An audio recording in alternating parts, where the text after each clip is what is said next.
Now, Zero Blog 30, you've heard us say that we've had her articles constantly from Task and Purpose because she's the Army reporter there, does a fantastic job. We have Haley Britzky on this show to talk about this blockbuster report that didn't it like shut down the entire website? Like, didn't the website crash when they released it?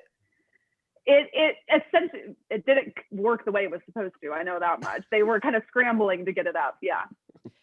So as a reporter who goes through these types of things, when it's released, did you have any type of like heads up or any pre-publication before it, or did you have to read the 150-page document as fast as you could and get an article up? Essentially had to read the 150-page document as fast as I could. So luckily I had some of my team members who were able to help me kind of piece through it and pull, important findings and things like that to make it easier. But yeah, we had a heads up that the report was coming, of course. They sent us a few statements ahead of time. And then there was the briefing with the Army Secretary right before we were able to read the report. So kind of helped distill things. But yeah, the report on its own was kind of just up to us. Yeah, and it was a lot to go over. And one of the things that caught our attention was because everybody was scrambling to read it, you got to Twitter right away and did this tweet thread that really broke it down Barney style for all of us to like, here's the main bullet points of what's going on. And ultimately, the report found that Fort Hood's sexual assault and harassment program, complete mess. So can you go over some of the main things that you saw in the report? Absolutely. Yeah. So that was a good way to put it. The Sexual Harassment Assault Response and Prevention Program, which is Army-wide. It's an Army-wide program, but at Fort Hood in particular, this civilian panel found that the system was just completely broken, that soldiers didn't feel empowered at all to speak to their leaders. They didn't feel that their allegations of assault and harassment would be taken seriously or kept confidential. They felt they'd be retaliated against, ostracized by their leaders, by their teammates, if they came forward with these problems. And so it really just kind of put on display how much work the Army has to do to make this as in the Army, an environment where sexual assault and harassment survivors can come forward and feel that they'll be heard and taken seriously. Yeah, because out of the panel, the panel spoke with 507 women and 1,800 soldiers overall. But of those 507 women, 50% said they were not confident in their commanders. Half of all the women that they talked to, and 32% said they wouldn't be comfortable reporting assault or harassment through Fort Hood's SHARP program. And the more you read on, just the more your head sunk. You're like, oh my gosh. But was there anything else that really stood out to you from this report? I think one of the things that really was sort of a jaw-dropping moment for me was they were explaining during these group interviews that the panel had, they said that there were many instances where when a female soldier spoke up about something they'd experienced, they'd be sort of shut down, talked over by the men in the group, and in front of the interviewers. And so it's not even like this is something that is happening behind closed doors. It's happening in front of the people that these soldiers knew were coming to evaluate them. And I think that really distills the environment that these soldiers have found themselves in, and sort of the breakdown of norm and policy that they should be able to expect. And you see some of throughout the report, one of the results of the report is that so many people were relieved or suspended. There was 14 people that were removed from their positions. Can you kind of talk about the unprecedented nature of that amount of folks being relieved? Right. So that's exactly what one of my sources told me ahead of this report. They described it as an unprecedented number of people who are going to be let go. We don't see in the Army or in the military really a mass relief or suspension of this size. It really was kind of surprising, but I think it also spoke to the Army's recognition that they needed to put some people out for this. I mean, this has captured the attention of not just the entire military, but the entire country. And they knew the eyes were on them and they were on Fort Hood. That included, those 14 people included Major General Eflant, who was the acting commander at Fort Hood at the time of Vanessa Guillen's death. And it also included the commander of the 3rd Cavalry Regiment, which was the unit that Vanessa was in. And so it really just goes to show, I think, that the Army recognizes how how big of a problem this is.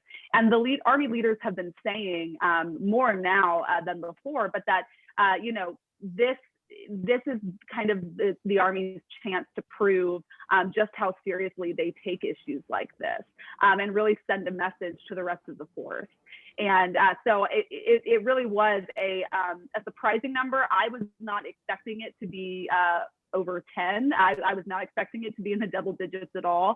And so it was I would have thought 4 was a lot. Like realistically, like from a military's perspective, having 4 would be a ton. And we know like one of the main principles of military leadership is that you don't identify a deficiency without a corrective action. In this 150-page report, they obviously go over a lot of the deficiencies. Have they identified any of the corrective actions that they're going to take?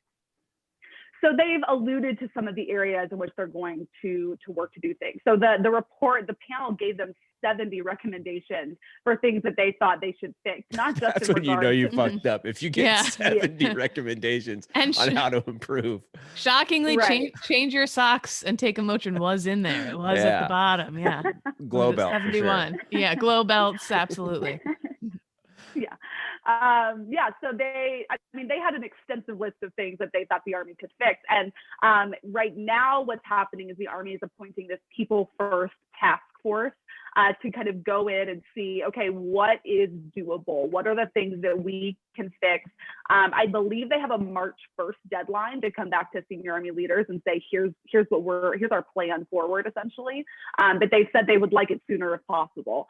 And so we're going to see kind of the changes they make with the SHARP program, also changes with the Criminal Investigation Command Office, which the panel said was, dreadfully under no resources. We're not getting the help that they needed. We're very understaffed. And so that's also part of what the Army's going to be looking at to make changes to and improve in the coming weeks and months. Do they suspect that there'll be any glitches, I guess, in the process with a change of executive branch leadership? Like, will that go through the transition, or do you think that'll affect it in any way? It's a great question, and something that they haven't really spoken to. Of course, the Army, avoiding that topic right. like the plague a little bit. But I think that their thinking is that this is such an institutional change, and that this report is, hopefully going to be getting the attention of everyone. So even if there is a leadership change, this priority will still stay in place, and they will still kind of work through some of these changes. It'll be very interesting to see, if there is new leadership appointed, how that will change either the timeline of things or the priorities. But the Army announced in October that their priority for the entire service was people now, as opposed to readiness or modernization. And so they will have that priority moving forward, no matter who is in the secretary's seat. And so the hope, I'm sure, with Army leadership is that this will be carried out no matter what happens in the next few months. When another buzzword replaces readiness as the top spot, my God, you've got a big job coming. Taking a big time back seat. This also highlighted not just sexual assault, but it highlighted a whole culture on Fort Hood where they're like, well, there's gangs and there's officers afraid of their enlisted, and there's all sorts of things going on there. I liked that. Yeah, aspect. We liked that aspect, but no, but there was a lot more going on too. You have a close connection with the Army there. Do you know, with all these people being, with the 14 being let go or suspended, what's the morale like there? What's the general vibe from the boots on the ground? Yeah, so it's kind of a mixed response. Speaking to soldiers there over the last few months that I was covering the Vanessa Guillen case, there was just this very prevalent attitude that this was just so deeply ingrained in the Fort Hood culture, that these problems it would take more than just one or two commanders being let go. So with this 14, I think there, of course, is some cynicism that, that's not going to change anything, like just 14 people, there still needs to be more action taken. But I think some are a little hesitantly optimistic that maybe because of the attention this report has gotten, that the Army is not going to, drop this bone anytime soon, and that they're going to really try to fix things. But of course, it's going to be something that we, as the reporters covering it, will have to hold the Army to account and see, are they actually making real changes in response to this, or is it more of we'll study this. And then 3 years later, there's not really a lot of action being taken. Right. And I think you were right about saying, well, it was a huge wake up call for everyone. And you had another tweet about a December 8th interview with CBS Evening News where Army Secretary Ryan McCarthy tells interviewer Nora O'Donnell that he was surprised by the number of individuals who feared retaliation from reporting sexual assault and harassment. And right away, you posted kind of like an eye roll thing to it. And that was my immediate reaction too. How out of touch must the leadership be with what it's really like for women and men going through it in the military? So I hope that not just at Fort Hood, but across the board, are you seeing other bases now starting to make announcements too that they're looking into it or anything like that? I know that commanders have been all told by Army leaders to read this report in its entirety. I know that Sergeant Major of the Army Michael Grinston was particularly furious about this because of how often it mentioned NCOs and NCOs being the problem in so many of these instances. And he took that very personally.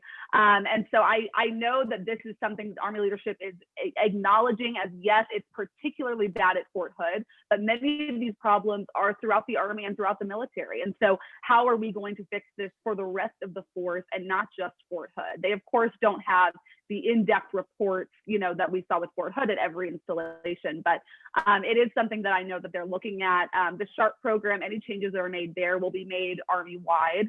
It won't just be Fort Hood. So things like that will hopefully help the rest. But I mean, you're exactly right. There's this sense of surprise among the senior leaders that's a bit frustrating to see because, as someone— And do you think that's genuine? There's no way it's genuine, right? Like you can't be around the military this long and that's really what you think is going on. You have to know. Like if not, you are brain dead. Mm-hmm. It kind of is this, the way that I have seen it anyway is, and I tweeted this as well, was, if you're surprised by this, there has been extensive reporting on people feeling this way on this problem. If this is really shocking to you, that tells me you either A, don't care to read those stories of those soldiers, or B, just don't believe them. And so I think it really is a moment for the Army to be very reflective of the things that they are prioritizing, of the way that they're going about things. And I one thing I want to ask you, because you did a great job of telling us what happened, but I know that you are a passionate person in general. How long did it take you to get the bearing whenever you're sitting here in one of these briefings to not have a readable face? Like this is, you don't know, like this is bullshit. How can you not know? And maintaining like some type of non-biased journalistic approach. Sometimes I still think I don't have the best straight face in those moments. I've definitely been working on that. I think there's a clip out there somewhere of my colleague asking something about Afghanistan during a briefing, and I started laughing because it was just ridiculous. So I'm still working on that, I think. But no, I mean, it's frustrating. It's frustrating as someone who has spoken so extensively to soldiers who have dealt with this issue, who have been assaulted or harassed and haven't been believed. And just as a human being who knows these stories are out there, who knows how many soldiers are going through this, and to hear leadership, say things like, well, we're working on this, when you have 10 people in your email inbox who are seeing something totally different. It's frustrating and it's disappointing. And I want to be optimistic that this is a turning point. I'd like to believe, until I have a reason not to, that leadership is really taking this seriously. But it's something that we'll be watching really closely. And the final question for me, I feel like in large part, the only reason that it's gotten to this point, that this report, that there was even a panel and this report was released, is because the family of Vanessa Guillen refused to be silenced. They refused to be silenced until they found her, and then they refused to be silenced until they knew there was action being taken. Have they had anything to say about this new report coming out yet, or anything like that? Because I know they're still really heavily involved in and the I Am Vanessa Guillen movement has been absolutely huge. Have you heard anything from them? I haven't heard anything from the family yet. I know that the Army spoke with them. General McConville, the chief of staff, said on Tuesday that he spoke with Vanessa's mother before the briefing. So I'm sure that they have told them, what the findings are. The family, you're right, has been very vocal about wanting to see real change. I mean, Vanessa's sister told me just a few months ago when we spoke that was, really all that they wanted to be seeing moving forward, whether that was in Congress with the I Am Vanessa Guillen bill or just in the Army and the policies that they have. One of the biggest things I think has been the Army announcing that they have this new guidance for missing soldiers, essentially putting more pressure on commanders to immediately take this seriously, immediately look for them, the things they need to be doing.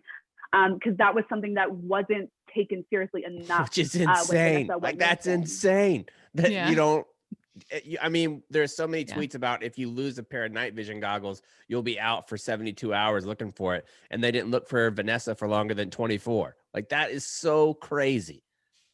Yeah, it's definitely an attitude. And that's something I heard from soldiers as well, was like, one soldier active duty down at Fort Hood told me, people go missing a lot and it's kind of weird. And I wanted to be like, yeah, it is.